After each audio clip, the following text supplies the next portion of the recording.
आज के इस वीडियो में हम बात करने वाले हैं never split the difference by Chris Voss book के बेर में। कैसे बातचीत के बारे में महान पुस्तक, एक अनदेखी कौशल जिसे आपके जीवन में हर जगह लागू किया जा सकता है। मैंने एक व्यक्तिगत कमजोरी के रूप में बातचीत कौशल की पहचान की और मैं इस पुस्तक से रणनीति लागू करके तुरंत सुधार करने में सक्षम था। जो कोई और अधिक प्रभावी ढंग से संवाद करने में सक्षम होना चाहता है, उसके लिए अनुशंसित अकेले बेहतर बातचीत करें। अध्याय 1 नए नियम। बातचीत में गर्मजोशी के लिए माफी और पहले नाम का उपयोग करें।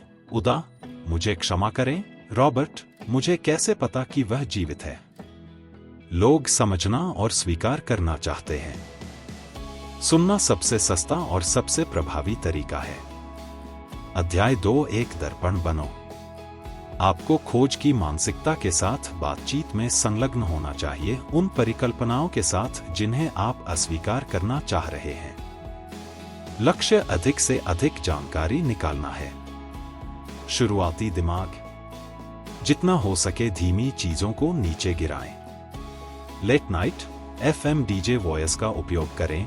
गहरी, कोमल, धीमी और आश्वस्त करने वाली और सकारात्मक बटा चंचल आवाज। एक सहज, अच्छे स्वभाव वाले व्यक्ति की आवाज।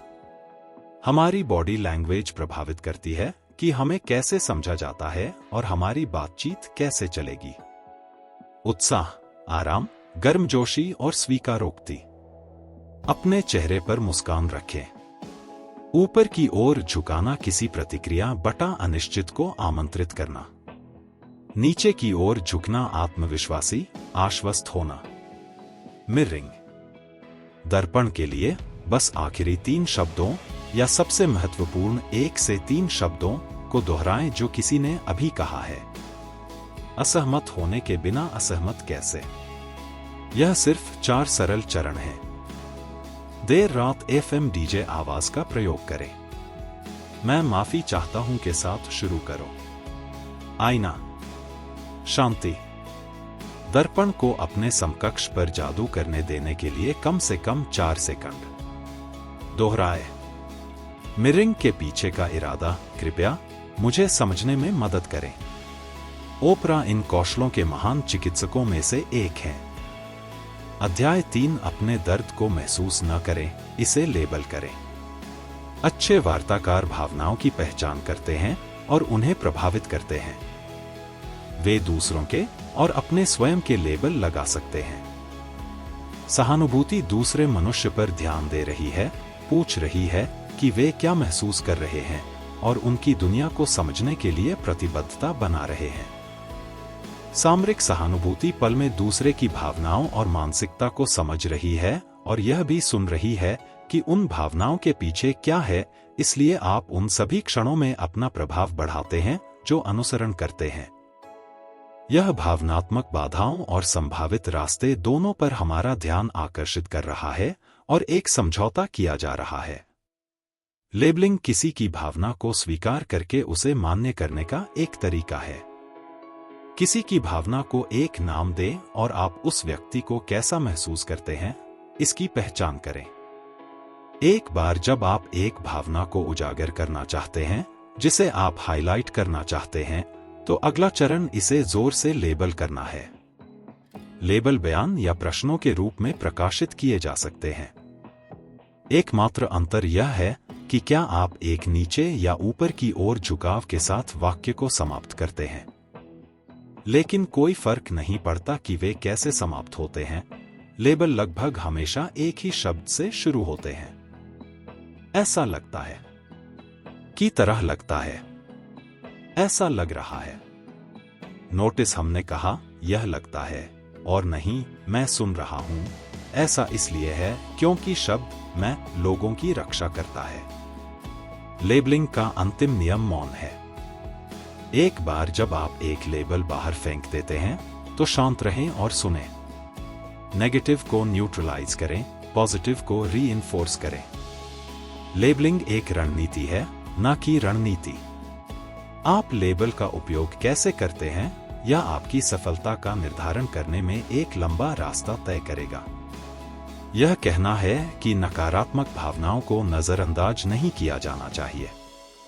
यह नुकसानदेह हो सकता है। इसके बजाय उन्हें छेड़ा जाना चाहिए। लेबलिंग गुस्से से भरे टकरावों को दूर करने में एक सहायक रणनीति है, क्योंकि यह व्यक्ति को अपनी भावनाओं को स्वीकार करने के बजाय निरंतर कार्य करने की अनुमति देता है। अगली बार जब आपको हड्डी की गलती के लिए माफी मांगनी पड़े, तो यह कोशिश करें, ठीक है, जाओ। त्वरित कार्य संबंध स्थापित करने का सबसे तेज और सबसे कुशल साधन नकारात्मक को स्वीकार करना और इसे फैलाना है। मुझे वाक्यांश, देखो, मैं एक गधे हूं, समस्याओं को दूर करने के लिए एक आश्चर्यजनक प्रभावी तरीका होना चाहिए। एक आरोप लेखा परीक्षा करें। अदालत में बचाव पक्ष के वकील अपने बयान में उन सभी चीजों का सही तरीके से उल्लेख करते हैं जिन पर उनके मुवक्किल की और सभी कमजोरियों का आरोप है। वे इस तकनीक को स्टिंग आउट कहते हैं। ऐसा करने का पहला चरण हर भयानक चीज को सूचीबद्ध करना है जो आपके समकक्ष आपके बारे में कह सकते हैं, जिसे मैं आरोप प्रत्यारोप लेखा परीक्षा कहता हूं। अग्रिम में आरोप प्रत्यारोप का ऑडिट करना आपको रूठ लेने से पहले नकारात्मक गतिकी का सामना करने के लिए तैयार करता है। और क्योंकि इन आरोपों को अक्सर जोर से कहा जाता है, जब उन्हें बोलना दूसरे व्यक्ति को यह दावा करने के लिए प्रोत्साहित करेगा कि यह बिल्कुल सच है। अध्याय 4, खबरदार, हाँ, मास्टर, नहीं। हमारे पास यह पिछड़ा हुआ है। अच्छे वार्ताकारों के लिए नहीं, शुद्ध सोना है।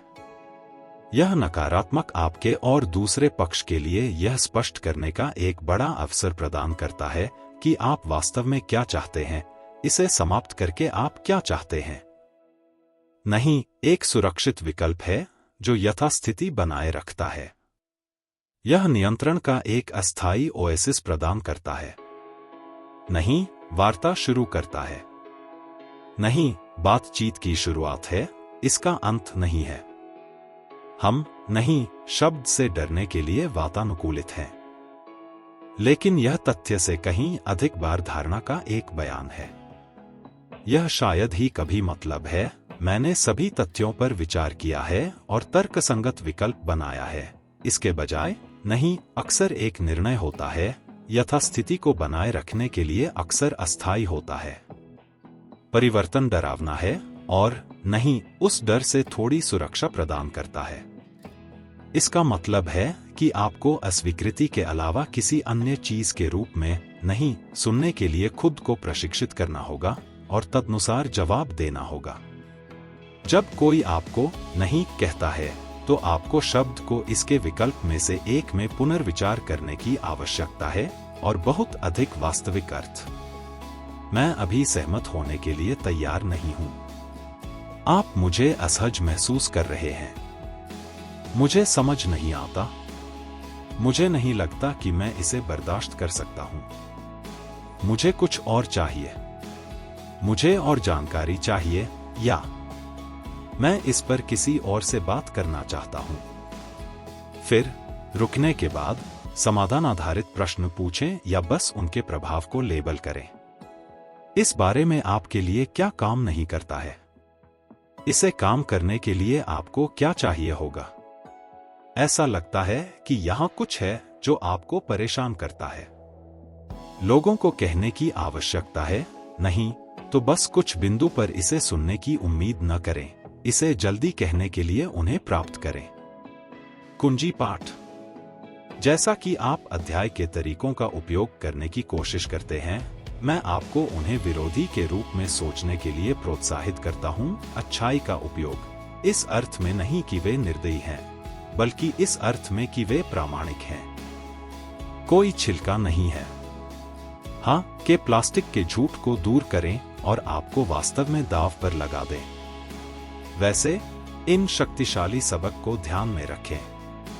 लोगों को हाँ कहने की कोशिश करने की आदत को तोड़े। हाँ के लिए धक्का दिया जाना लोगों को रक्षात्मक बनाता है।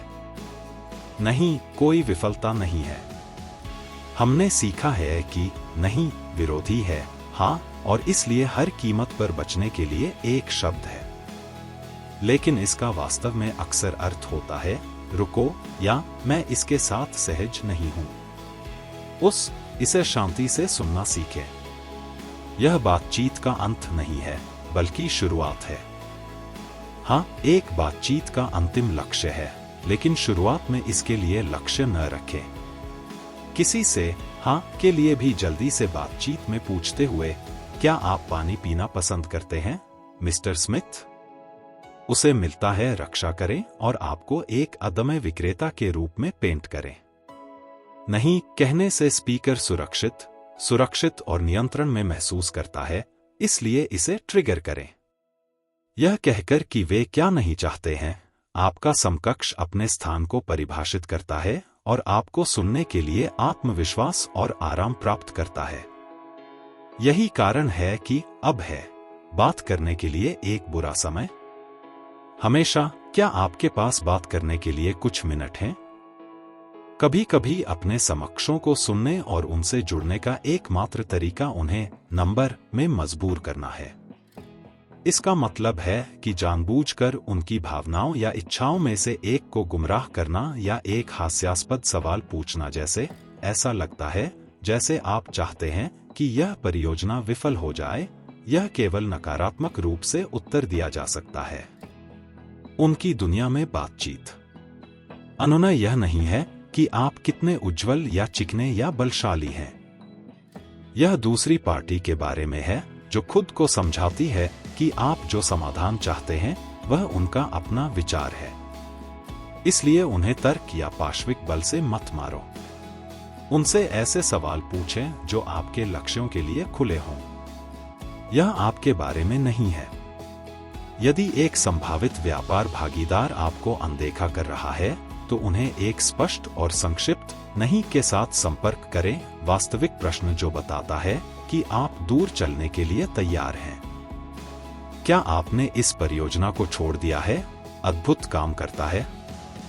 अध्याय 5 2 शब्दों को ट्रिगर करें जो किसी भी बातचीत को तुरंत बदल देते हैं। किसी भी वार्ता में सबसे प्यारे 2 शब्द यह सही है। कुंजी पाठ।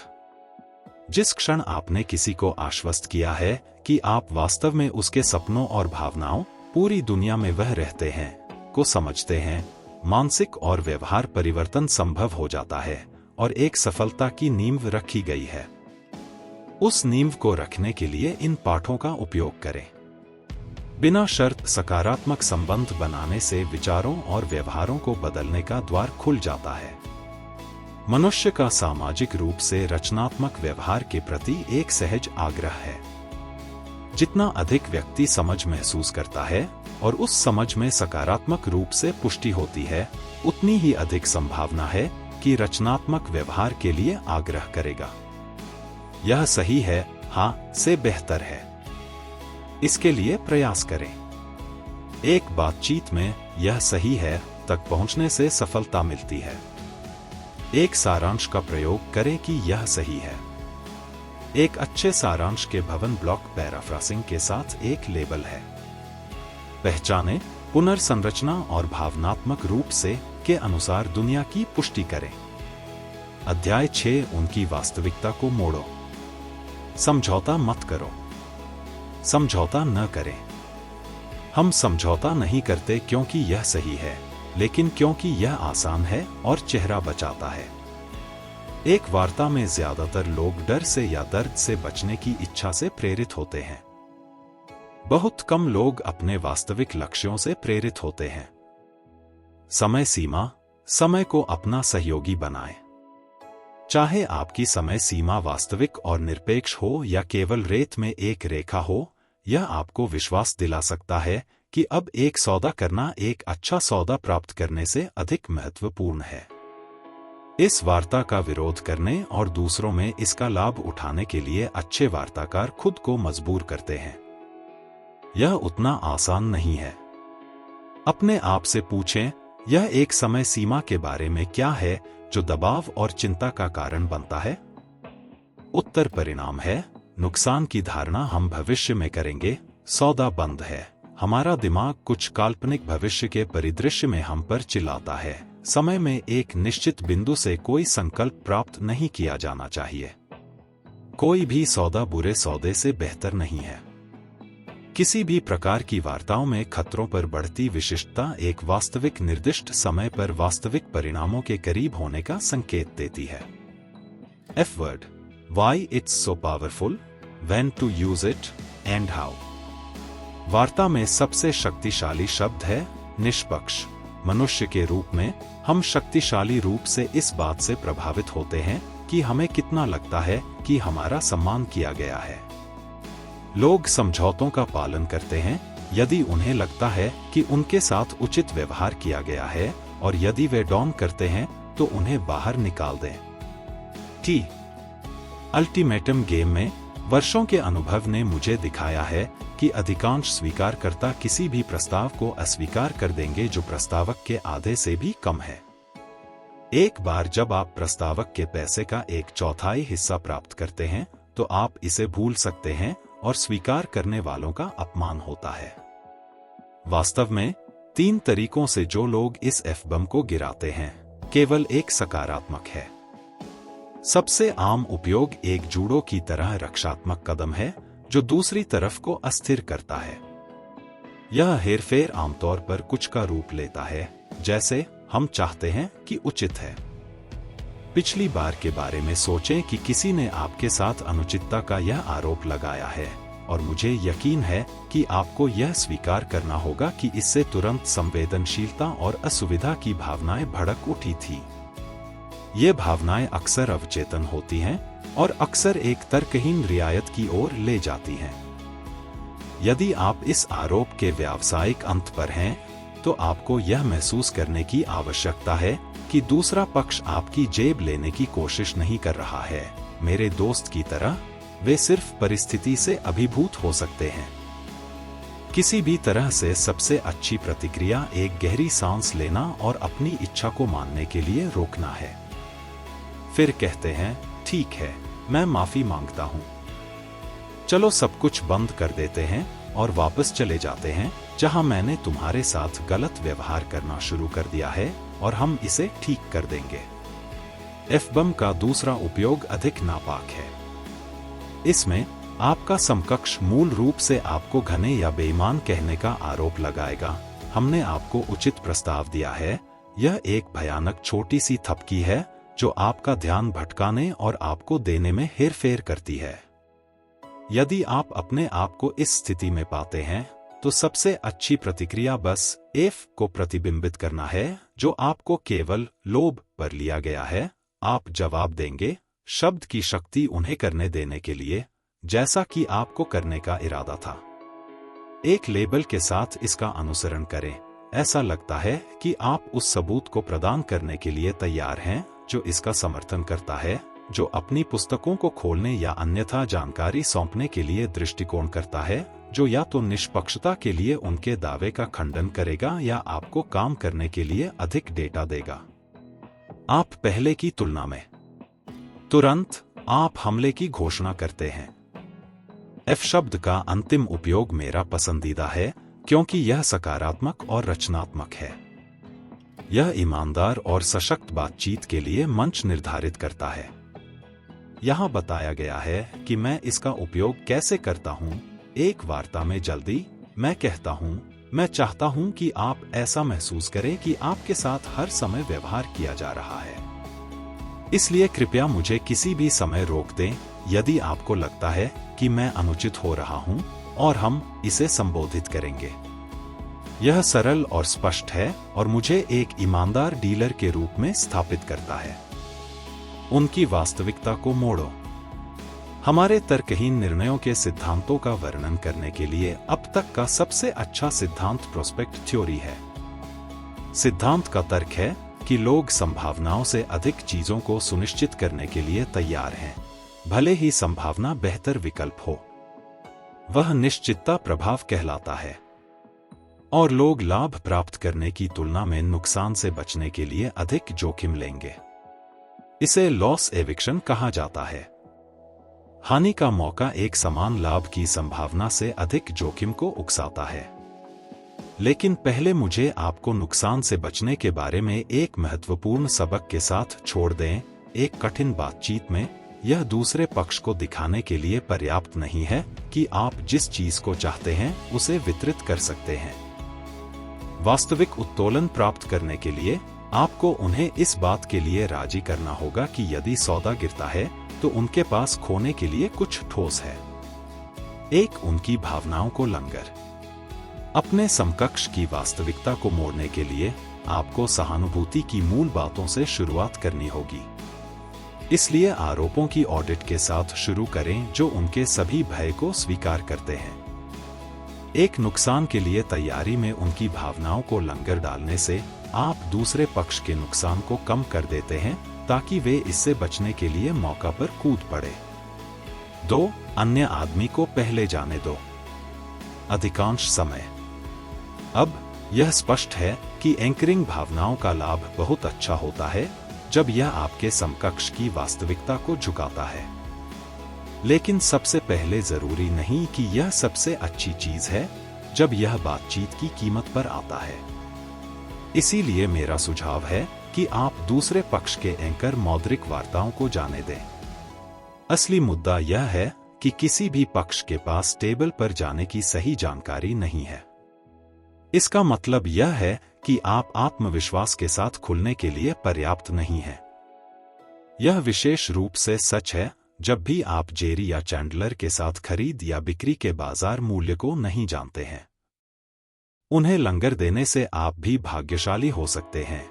मैंने कई वार्ताओं का अनुभव किया है जब दूसरे पक्ष की पहली पेशकश मेरे दिमाग में बंद होने वाले आंकड़े से अधिक थी। उसने कहा, आप सावधान हो गए हैं जब आप दूसरे आदमी को लंगर देते हैं।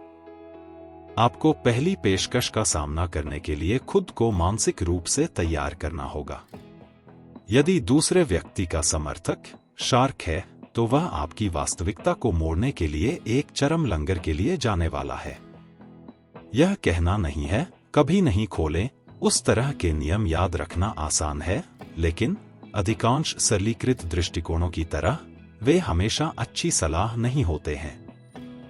यदि आप एक धोखेबाज समकक्ष के साथ काम कर रहे हैं तो आपको शार्क होने का लालच दिया जा सकता है और एक चरम लंगर फेंक दिया जा सकता है। या यदि आप वास्तव में बाजार को जानते हैं और आप समान रूप से सूचित समर्थक के साथ काम कर रहे हैं तो आप बातचीत को तेज करने के लिए एक नंबर दे सकते हैं। यहाँ पर मेरी व्यक्तिगत सलाह है कि क्या आप शार्क बनना चाहते हैं या नहीं, जो कि एक रूकी समकक्ष को खाती है।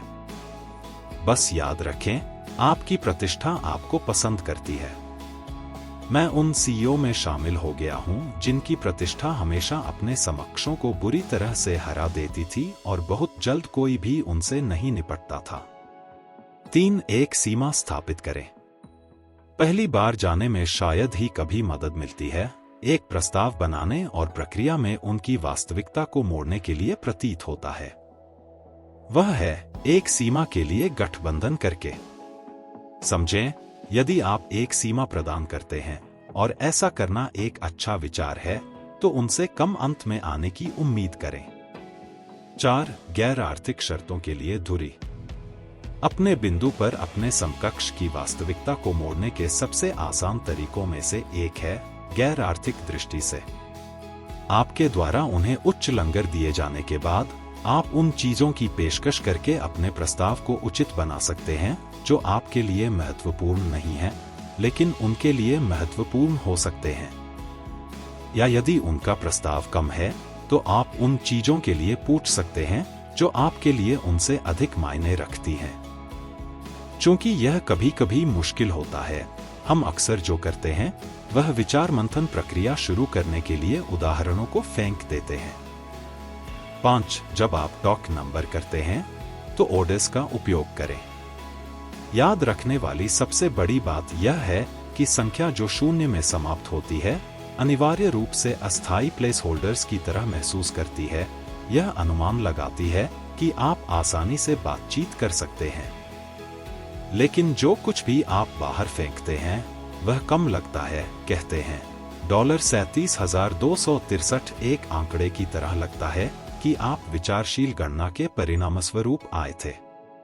ऐसी संख्याएं आपके समकक्ष को गंभीर और स्थायी लगती हैं, इसलिए अपने ऑफर को मजबूत करने के लिए उनका उपयोग करें। 6. एक उपहार के साथ आश्चर्य। आप अपने एंकर को एक अतिवादी एंकर को रोककर उदारता के मूड में ले सकते हैं और फिर उनके अपरिहार्य पहले अस्वीकृति के बाद उन्हें पूरी तरह से असंबंधित आश्चर्य उपहार भेंट कर सकते हैं। इस तरह के अप्रत्याशित घिनौने इशारे बेहद प्रभावी हैं, क्योंकि वे पारस्परिकता नामक एक गतिशील परिचय देते हैं। दूसरे पक्ष को आपकी उदारता का जवाब देने की आवश्यकता महसूस होती है। वे अचानक अपने प्रस्ताव पर आएंगे या वे भविष्य में आपकी दया को चुकाने के लिए देखेंगे। लोग दया के ऋण चुकाने के लिए बाध्य महसूस करते हैं। कैसे एक बेहतर वेतन बातचीत करने के लिए। मैं इस अध्याय की गतिशीलता को इस तरह से मिश्रण करने वाले 3 भागों में प्रक्रिया को तोड़ता हूं, जो न केवल आपको बेहतर पैसे लाता है, बल्कि आपके बॉस को आपके लिए इसे प्राप्त करने के लिए लड़ने के लिए आश्वस्त करता है। निरर्थक शर्तों पर सुखद रूप से स्थिर रहें। सुखद दृढ़ता एक प्रकार की भावनात्मक एंकरिंग है जो बॉस के साथ सहानुभूति पैदा करती है और रचनात्मक चर्चा के लिए सही मनोवैज्ञानिक वातावरण का निर्माण करती है। वेतन शर्तें बिना सफलता की शर्तें रूसी रूले हैं। एक बार जब आप एक वेतन पर बातचीत करते हैं, तो अपनी स्थिति के लिए सफलता को परिभाषित करना सुनिश्चित करें, साथ ही अपने अगले उत्थान के लिए मीट्रिक भी। यह आपके लिए सार्थक है और आपके बॉस के लिए स्वतंत्र है। मुझे बार एसोसिएशन के लिए एक मैगजीन कवर स्टोरी देना बहुत पसंद है। यह आपको योजनाबद्ध तरीके से बढ़ाता है और आपके बॉस की देखरेख के संबंध में आपकी सफलता को परिभाषित करते हुए यह अगले चरण में जाता है। अपनी सफलता में उनकी दिलचस्पी जगाइए और एक अनौपचारिक मंजूर हासिल कीजिए। पता लगाने का विचार याद रखें कि दूसरा पक्ष वास्तव में क्या खरीद रहा है। ठीक है, जब आप अपने आप को एक प्रबंधक को बेच रहे हैं, तो अपने आप को नौकरी के लिए शरीर से अधिक के रूप में बेच दें। अपने आप को और अपनी सफलता को बेच दें। एक तरीके के रूप में वे अपनी खुद की बुद्धि को मान्य कर सकते हैं और इसे कंपनी के बाकी हिस्सों में प्रसारित कर सकते हैं। सुनिश्चित करें कि वे जानते हैं कि आप उनके महत्व के लिए एक मांसौरक्त तर्क के रूप में कार्य करेंगे।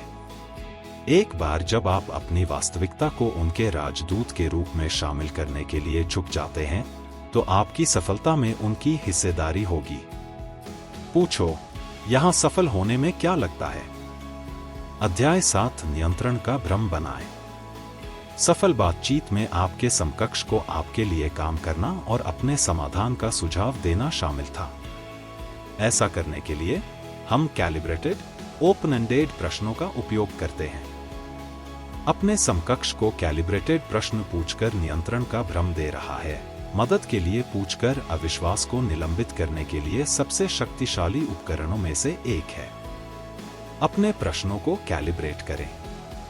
नरम शब्दों और वाक्यांशों की तरह शायद, मुझे लगता है और ऐसा लगता है। कैलिब्रेटेड ओपन एंड प्रश्न एक टकराव वाले बयान या बंद समाप्त अनुरोध से आक्रामकता लेता है, जो अन्यथा आपके समकक्ष को गुस्सा दिला सकता है। उन्हें क्या काम आता है कि वे कठोर रूप से परिभाषित होने के बजाय आपके समकक्ष द्वारा व्याख्या के अधीन हैं। वे आपको विचारों या अनुरोधों को बिना किसी लागलपेट या धक्का मुक्की के पेश करने की अनुमति देते हैं। सबसे पहले, कैलिब्रेटेड प्रश्न क्रियाओं या शब्दों से बचते हैं, जैसे कर सकते हैं, हैं, करते हैं या करते हैं। ये बंद समाप्त प्रश्न हैं जिनका उत्तर सरल हाँ या के साथ दिया जा सकता है। नहीं, इसके बजाय वे उन शब्दों की एक सूची से शुरू करते हैं जिन्हें लोग रिपोर्टर के सवालों के रूप में जानते हैं। कौन, क्या, कब, कहाँ, क्यों और कैसे। वे शब्द आपके समकक्ष को सोचने के लिए प्रेरित करते हैं। और फिर विस्तार से बोलें। लेकिन मुझे सूची को और भी आगे बढ़ाने दें। क्या, कैसे और कभी-कभी क्यों के साथ शुरू करना सबसे अच्छा है।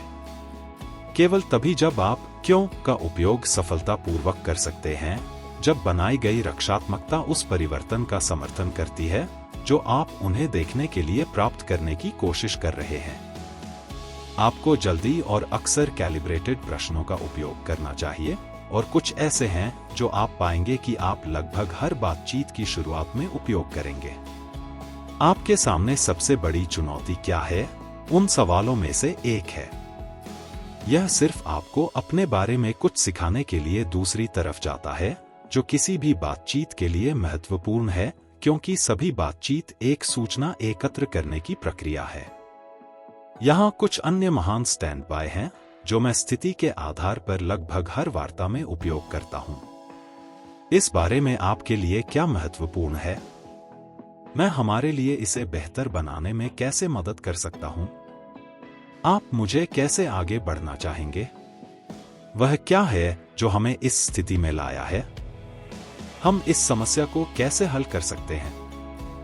उद्देश्य क्या है? बटा हम यहाँ क्या हासिल करने की कोशिश कर रहे हैं? मुझे यह कैसे करना चाहिए?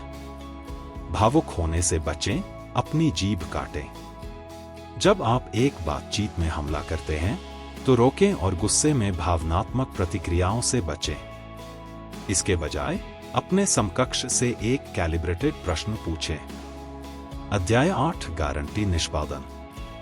यहाँ मुद्दा यह है कि एक वार्ताकार के रूप में आपका काम सिर्फ एक समझौते के लिए नहीं है। यह एक है जो कार्यान्वित किया जा सकता है, और यह सुनिश्चित करता है कि ऐसा होता है।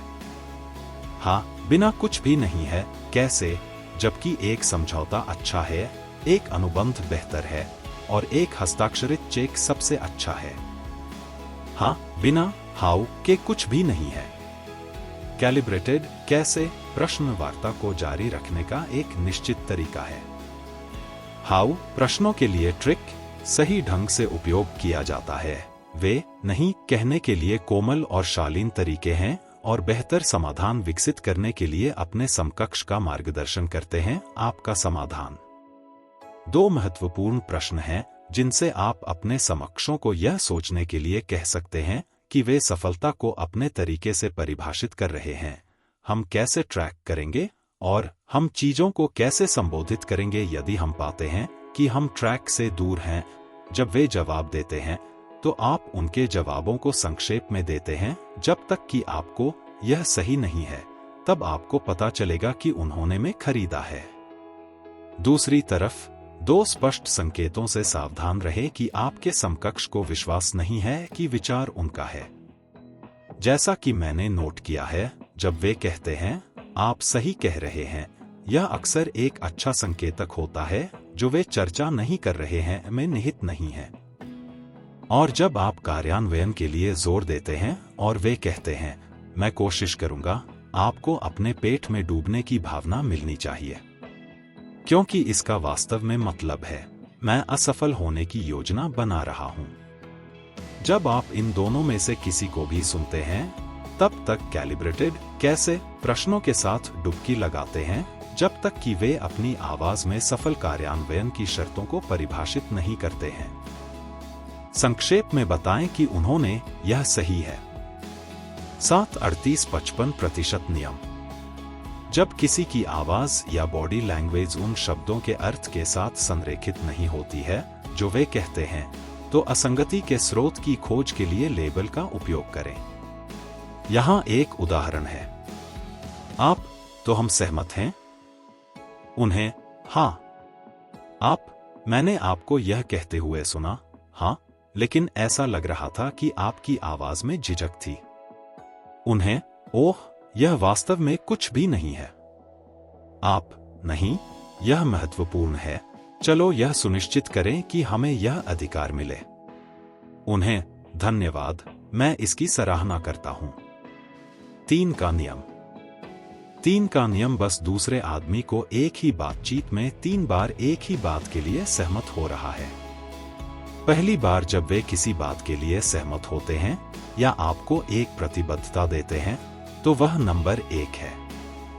नंबर 2 के लिए आप लेबल लगा सकते हैं या संक्षेप में बता सकते हैं कि उन्होंने क्या जवाब दिया है, यह सही है और ना। 3 को कैसे या क्या लागू करने के बारे में सवाल किया जा सकता है, जो उन्हें यह बताने के लिए कहता है कि सफलता का गठन क्या होगा। अगर हम पटरी से उतर जाते हैं तो हम क्या करते हैं। पिनोचियो प्रभाव। झूठ के घटकों के एक अध्ययन में हार्वर्ड बिजनेस स्कूल के प्रोफेसर दीपक मल्होत्रा और उनके साथियों ने पाया कि औसतन झूठे सच बोलने वालों की तुलना में अधिक शब्दों का उपयोग करते हैं और कहीं अधिक तीसरे व्यक्ति के सर्वनामों का उपयोग करते हैं।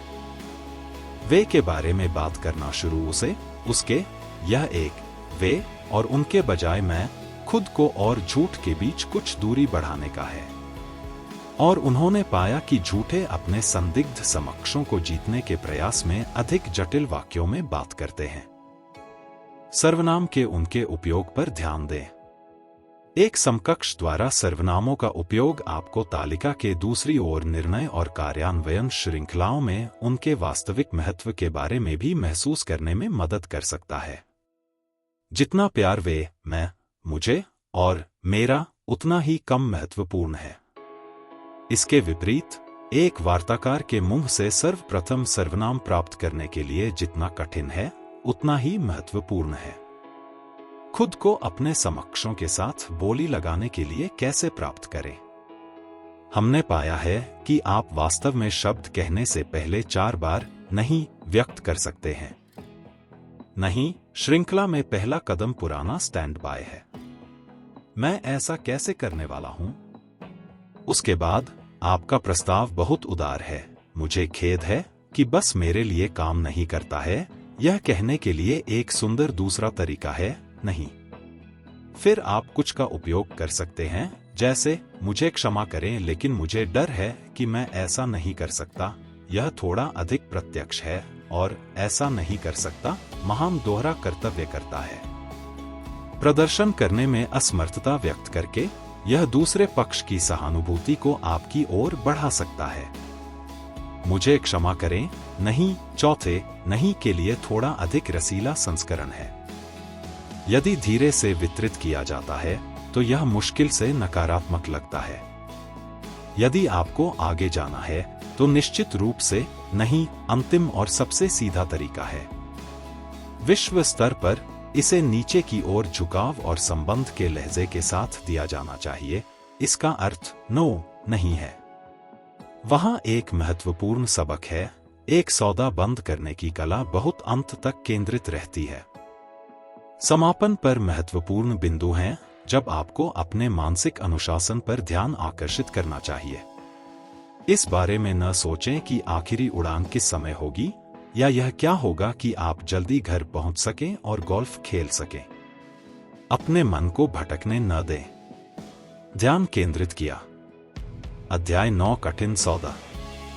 जब धक्का को धक्का लगता है और यह होगा, आप अपने आप को एक नंगे पैर वार्ताकार से मेज के पार बैठे मिलेंगे। आपके द्वारा मनोवैज्ञानिक रूप से तैयार की गई सभी सामग्री को समाप्त करने के बाद लेबलिंग और मिररिंग और कैलिब्रेटिंग आप पीतल के ढेर को हैश करने जा रहे हैं। हम में से अधिकांश के लिए कि मजा नहीं है। हालांकि शीर्ष वार्ताकारों को पता है कि संघर्ष अक्सर महान सौदों का रास्ता है और वास्तव में सबसे अच्छा तरीका है इसमें मजे करना। संघर्ष सच्चाई, रचनात्मकता और संकल्प को सामने लाता है। तो अगली बार जब आप अपने आप को नंगे घुटे हुए सौदेबाज के साथ आमने सामने पाएं, तो इस अध्याय के पाठों को याद करें। अपने समकक्ष की बातचीत शैली को पहचानें। एक बार जब आप जान जाते हैं कि वे निर्धारक, मुखर या विश्लेषक हैं, तो आपको उनसे संपर्क करने का सही तरीका पता होगा। तैयार करो, तैयार करो, तैयार करो। जब दबाव चालू होता है तो आप इस अवसर पर नहीं उठते, आप अपनी तैयारी के उच्चतम स्तर पर आते हैं। तो एक महत्वाकांक्षी लेकिन वैध लक्ष्य को डिजाइन करें और फिर लेबल, कैलिब्रेटेड प्रश्नों और उन प्रतिक्रियाओं के बारे में सोचें जिन्हें आप वहां लाने के लिए उपयोग करेंगे। इस तरह एक बार जब आप सौदेबाजी की मेज पर होते हैं तो आपको इसे विंग नहीं करना पड़ेगा। पंच लेने के लिए तैयार हो जाओ। किक्कदा वार्ताकार आमतौर पर एक चरम एंकर के साथ नेतृत्व करते हैं ताकि आप अपने खेल को बंद कर सकें। यदि आप तैयार नहीं हैं, तो आप बिना किसी लड़ाई के अपने अधिकतम भाग जाएंगे। तो अपनी चकमा देने वाली रणनीति तैयार करें ताकि आप समझौता के जाल में न फंसे। सीमाओं को सेट करें और बिना क्रोध के एक पंच या पंच लेना सीखें। तालिका के पार आदमी समस्या नहीं है, स्थिति है। एक रिमैन प्लान तैयार करें। इससे पहले कि आप सौदेबाजी के मातम में जाए, आपको अत्यधिक लंगर, कैलिब्रेटेड प्रश्नों और अच्छी तरह से परिभाषित प्रस्तावों की योजना की आवश्यकता होगी। याद रखें, 65, 85, 95, 100%।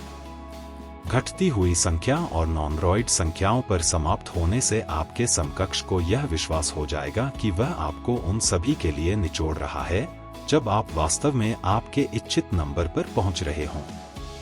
अध्याय 10 काले हंस का पता लगाएं। जो हमें नहीं पता वह हमें या हमारे सौदों को मार सकता है, लेकिन इसे उजागर करना पूरी तरह से एक बातचीत के पाठ्यक्रम को बदल सकता है और हमें अप्रत्याशित सफलता दिला सकता है।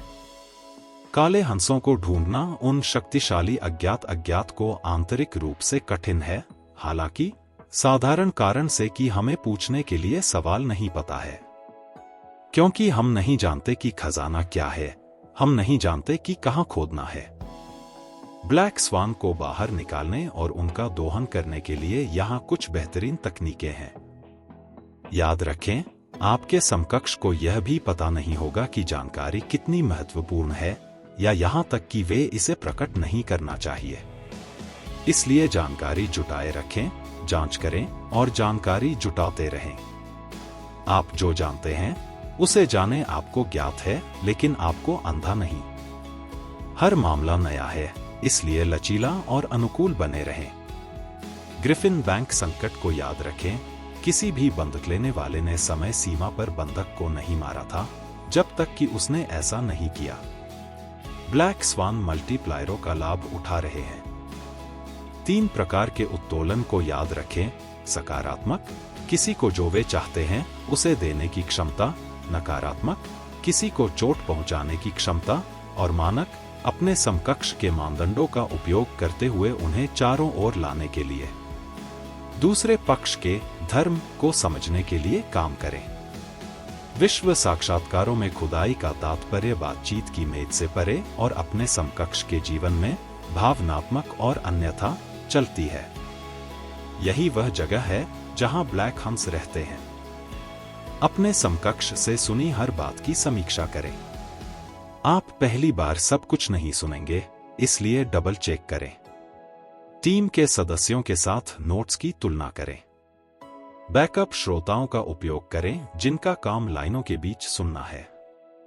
वे उन चीजों को सुनेंगे जिन्हें आप याद करते हैं। समानता सिद्धांत का पालन करें। लोग किसी के साथ सांठगांठ करने के लिए अधिक उपयुक्त होते हैं जिसके साथ वे सांस्कृतिक समानता साझा करते हैं, इसलिए जो उन्हें टिक करता है उसके लिए खुदाई करें और दिखाएं कि आप अन्य जमीन साझा करते हैं। जब कोई तर्कहीन या पागल लगता है तो वे सबसे अधिक संभावना नहीं रखते हैं। इस स्थिति का सामना करते हुए बाधाओं, छिपी इच्छाओं और बुरी जानकारी की खोज करें। अपने समकक्ष के साथ चेहरे का समय प्राप्त करें। 10 मिनट के चेहरे का समय अक्सर अनुसंधान के दिनों से अधिक प्रकट करता है। सत्र के आरंभ और अंत में या जब कोई व्यक्ति पंक्ति से बाहर कुछ कहता है तो अपने समकक्षों के मौखिक और अशाब्दिक संचार पर विशेष ध्यान दें। Thank you for watching video.